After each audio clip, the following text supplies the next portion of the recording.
Yung drop na to, bali adjustable to, so wala magiging problema dyan. Kung ano yung dumbbells hex man yan o yung loaded, o ma-adjust niya siya, ma-adjust niya yan. 6 feet, so sobrang haba nito, panalo to. Mura-mura lang. Yan, drop na kunin ni boss. Okay. Boss, lobot ako, nakisaksak lang ako, hindi ako makalabas sa kotse. Bali, pinapasok na namin yung item. Medyo mahaba siya.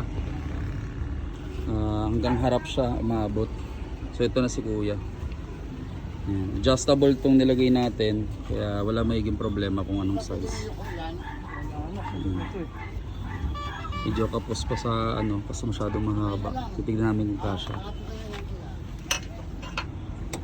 Ayan, so kay Boss Ryan, batasan, sobrang nagkasya pa siya. Abot na sa harap. Dumbbells rack. Ayan. So biyahe na to, on the way na to. Adjustable yan, so napakaganda nito. Good for commercial. Hanggang unahan po siya, medyo mahaba. Pero nakaya naman na. Okay na. Nagawa na ng paraan. Sagad lang siya dito sa bungad. Okay na po, waiting na lang po sa payment.